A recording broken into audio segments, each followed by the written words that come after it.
Hi friends, welcome to Rahul Sharma blog. मैं हूं आपका बिजनेस दोस्त राहुल शर्मा। और दोस्तों, आज की वीडियो में एक ऐसा छोटा सा फूड बिजनेस आपको बताने वाला हूं। अगर आप कहीं पर वर्किंग और पार्ट टाइम कुछ करना चाहते हैं तो पार्ट टाइम में किसी के अंडर काम करके कुछ पैसे कमाने से अच्छा है एक छोटा सा पार्ट टाइम बिजनेस खोल लो, ताकि अपनी मर्जी से आप उसको खोल पाएं, अपनी मर्जी से आप उसको बंद कर पाएं और अपनी जितनी ज्यादा आप मेहनत करें उतना ज्यादा आप पैसा कमा पाएं। तो आज की वीडियो में एक छोटा सा बिजनेस जो आप 3 से 4 घंटे अगर आप शाम को कर लेते हैं तो आप बहुत अच्छा पैसा कमाएंगे। ना कोई दुकान चाहिए, ना ही आपको इसके लिए बिजली चाहिए, छोटी सी एक मशीन चाहिए जो कि बहुत सस्ती आने वाली है। फटाफट चलते हैं वीडियो के अंदर, सारी बातों को डिटेल में करते हैं। एक छोटी सी रिक्वेस्ट करना चाहूंगा, अगर आप मेरे चैनल पर नए हैं, इस वीडियो को पहली बार देख रहे हैं, तो इस वीडियो को देखने के बाद अगर आपको वीडियो पसंद आता है तो प्लीज लाइक जरूर करिएगा और आपके मन में जो भी सवाल या क्वेश्चन हो वो कमेंट सेक्शन में जरूर लिखिएगा। चलते हैं आज की वीडियो की तरफ।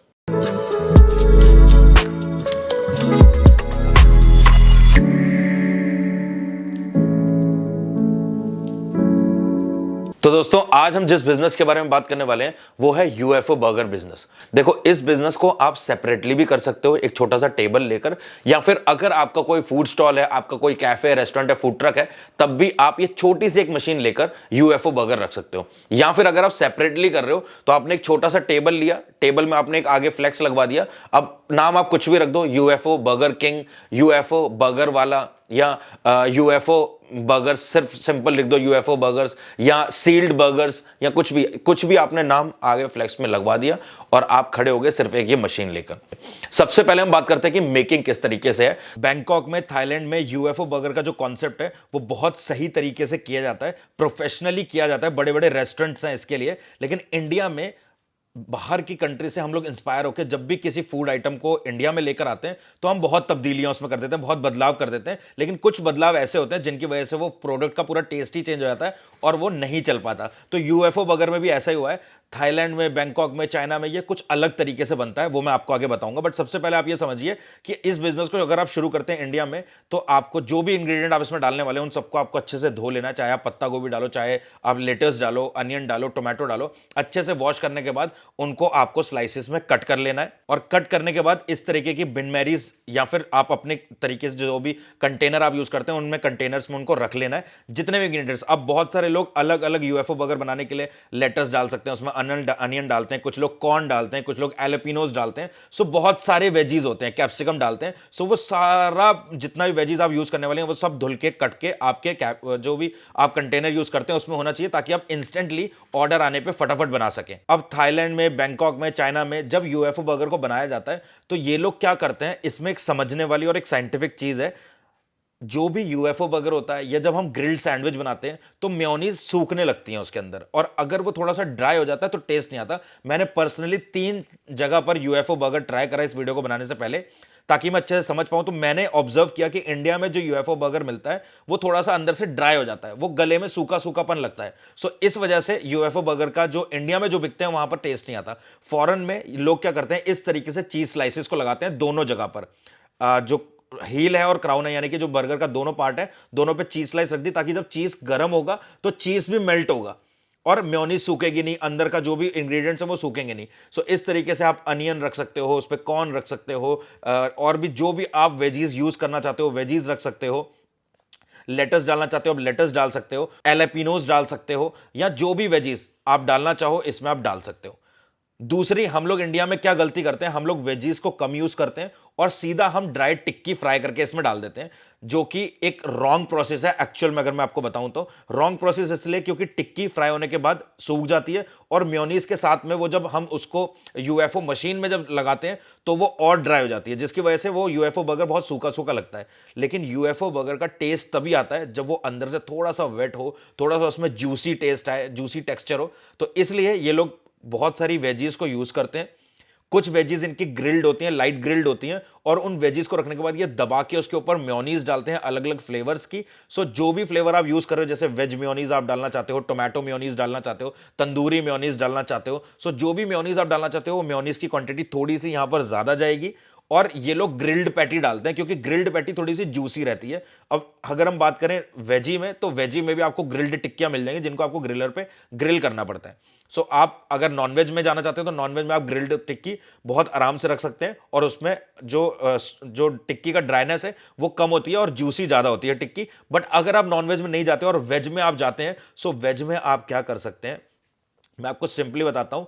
वेज में आप जैसे चिल्ली पनीर बनता है जो लाइट ग्रेवी के साथ, चिल्ली मंचूरियन बनता है लाइट ग्रेवी के साथ, इसी तरीके से आपको बहुत सारी वेजीज के साथ में एक एक ऐसा सब्जी की तरह बनाना है। बेसिकली मैं आपको और आसान शब्दों में इसलिए बता रहा हूं ताकि आप और इजीली समझ पाए। देखो इस तरीके से इन्होंने चिकन का कीमा डाल दिया। ये चिकन का कीमा आप देख रहे हो कितना ऑयली है, ऑयली नहीं है वो बटर है और उसको बहुत अच्छे जूसी तरीके से, और वो चिकन ने अपना भी जो है ऑयल छोड़ा हुआ है, तो इसलिए इन्होंने इसको डालने के बाद जब इसको ये यूएफओ मशीन में बेक करेंगे तो उसके बाद यूएफओ मशीन से जब ये यूएफओ बर्गर निकलेगा तो बिल्कुल ही ज्यादा ये सूखा नहीं होगा और अंदर से बहुत ही ज्यादा जूसी होगा।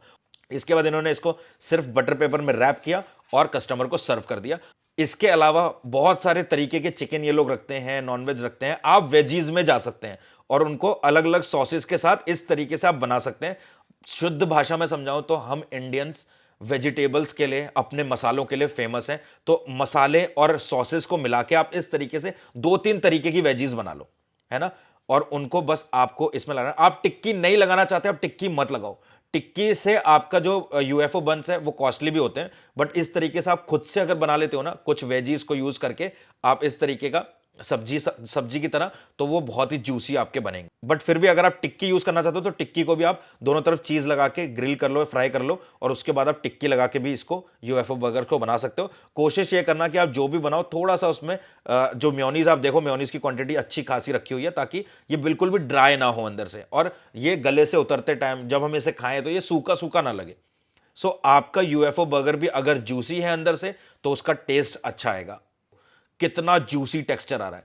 सो ये पानी और ऑयल और बहुत सारे जो चाइनीज जो सॉसेस होते हैं उनको मिला के बनाया हुआ है, इसलिए इतना जूसी लग रहा है। सो आपको भी ऐसे करना है। अगर आप इस तरीके से करते हो तो डेफिनेटली आप कभी इसमें मात नहीं खाओगे। और अगर टिक्की से भी करते हो तो भी आपको कुछ चीजें हैं जिनका ध्यान रखना है। मेयोनीज थोड़ी सी ज्यादा रखनी है और टिक्की को बहुत ज्यादा फ्राई करने के बाद उसको ब्लैक कलर नहीं करना है उसका, और साथ ही में टिक्की को फ्राई होने के बाद अब दोनों तरफ चीज लगा लो ताकि वो चीज मेल्ट होने के बाद भी थोड़ा सा जूसी फ्लेवर आ जाए। अगर हम बात करें रिक्वायरमेंट्स की, तो जैसे कि मैंने आपको बताया कि आपको इसके लिए बहुत ज़्यादा रिक्वायरमेंट नहीं चाहिए, बहुत ज़्यादा किसी चीज़ की ज़रूरत नहीं पड़ती है।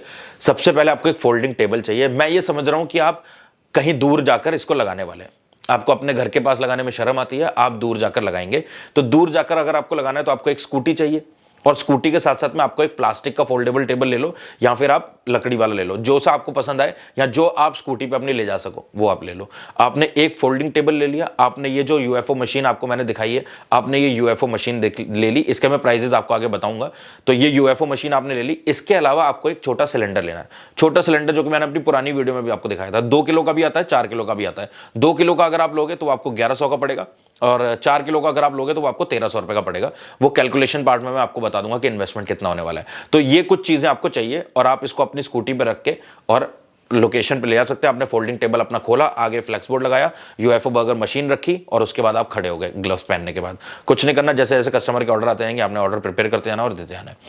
कोई आपको बिजली की दिक्कत नहीं आने वाली, कोई आपको स्टाफ की दिक्कत नहीं आने वाली। बहुत सिंपल बिजनेस है, बड़े आराम से आप अकेले कर सकते हैं। इसके अलावा अगर हम बात करें लाइसेंस की, तो मैंने आपको बहुत सारे छोटे कार्ट बिजनेसेस की वीडियो में बताया हुआ है कि छोटा सा ठेला खोलने के लिए, छोटा सा कार्ट खोलने के लिए बहुत ज़्यादा लाइसेंस आपको नहीं लेने पड़ते हैं।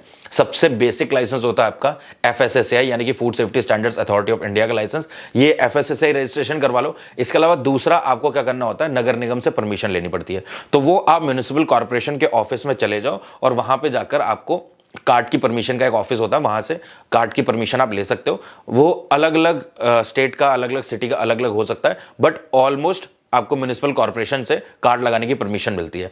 अब बहुत सारे लोगों का क्वेश्चन आता है कि भैया अगर म्युनिसिपल कॉर्पोरेशन से परमिशन नहीं मिल पा रही है, क्योंकि कई जगह पर क्या होता है, म्युनिसिपल कॉर्पोरेशन का एक क्राइटेरिया होता है कि भैया सिटी में हम 200 कार्ड वालों को ही परमिशन स्लिप देंगे। अब अगर 200 कार्ट लग चुके हैं तो वो परमिशन नहीं देते हैं। सो फिर ऐसे केस में आपको क्या करना होता है, बहुत सारे कार्ट आपने देखे होंगे जो म्युनिसिपल कॉर्पोरेशन की परमिशन के बगैर भी खड़े होते हैं, क्योंकि भैया धंधा करना है, अपना पेट पालना है। तो क्या करोगे, अगर नहीं मिल पा रही परमिशन तो नहीं करोगे, करो यार। देखो अगर जब आप स्टार्ट कर दोगे तो बहुत सारे ऑप्शंस निकल के आते हैं। फिर आप किसी की प्राइवेट प्रॉपर्टी पे भी लगा सकते हो, थोड़ा सा रेंट दे दो उसको। बहुत सारे लोग क्या करते हैं, प्राइवेट प्रॉपर्टी पे लगाते हैं, पर डे का 100 रुपए दे देते हैं उनको।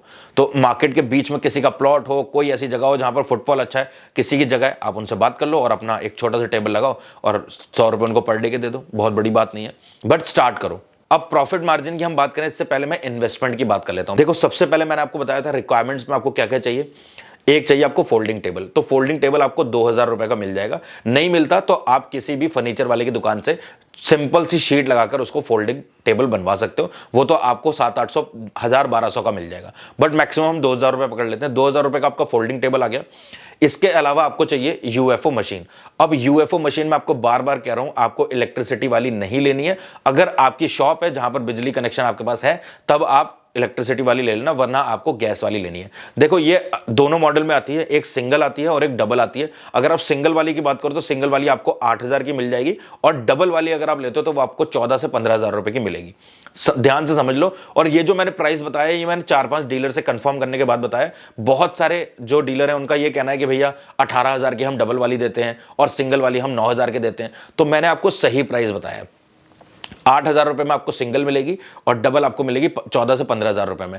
ठीक है, वीडियो बनाने के बाद हो सकता है थोड़ा बहुत आप लेट में देखते हैं वीडियो या कुछ टाइम बाद देखते हैं, सो थोड़ा बहुत 500-1000 रुपए का ऊपर नीचे हो सकता है, वो आप अपने अकॉर्डिंग बार्गेनिंग कर लेना। और ऐसा नहीं है कि बार्गेनिंग नहीं होती, आप फाइनल बात करो उनसे और बार्गेनिंग करने के बाद उनसे आप खरीद सकते हो। होम डिलीवरी भी इन मशीन्स की मिल जाती है, क्योंकि छोटी है, कॉम्पैक्ट है, डब्बे में पैक करके कोई भी मैन्युफैक्चरर आपके घर पे इसको भेज देगा।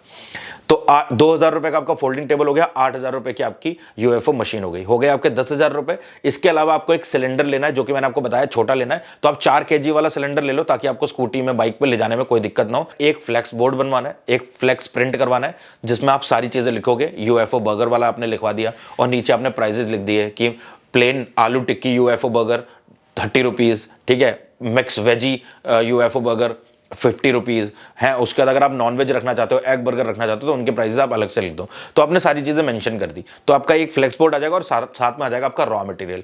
रॉ मटेरियल में आपका हो सकता है डिस्पोजेबल प्लेट्स आए और सॉसेज आ जाएं और मेयोनीज वगैरह आएंगी, बंस आएंगे। तो इन सब के लिए आपका जो मैंने प्राइस रखा है 3700 रुपये बहुत है।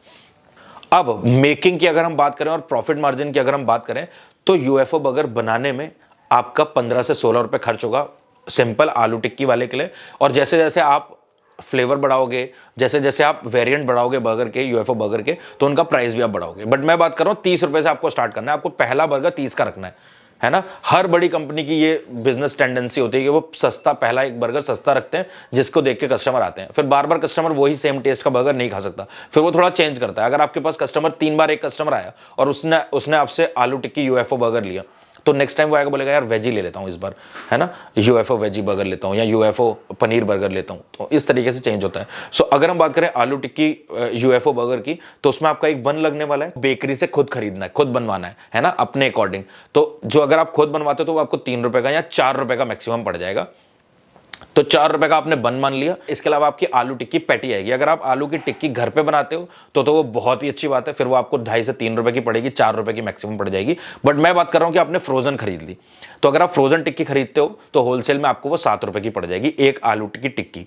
तो 7 रुपए की आपकी टिक्की हो गई, 4 रुपए का आपका बन हो गया। इसके अलावा छोटी मोटी चीजें और आपकी लगेंगी। आप उसमें मेयोनीज लगाओगे, लेटस लगाओगे, अनियन लगाओगे, 2 टमाटर लगाओगे और हल्का सा बटर लगाओगे। तेल यूज मत करना, आप बटर यूज करना, है ना। हल्का सा उसका फ्लेवर, एरोमा अच्छा आएगा। जैसे बन को कोई भी अपने मुंह के पास लेके जाएगा तो पहले उसको जो स्मेल आएगी तो बटर की अच्छी स्मेल आएगी। तो कितना जरा सा लगेगा उसमें बटर आपका, क्योंकि आपको पूरा बटर में फ्राई नहीं करना है। इसके अलावा आपको क्या करना है, टिक्की को फ्राई करने के लिए एक कढ़ाई चाहिए और एक भट्टी चाहिए छोटी सी, वो आपको आराम से मिल जाएगी, बहुत सस्ती मिल जाती है वो।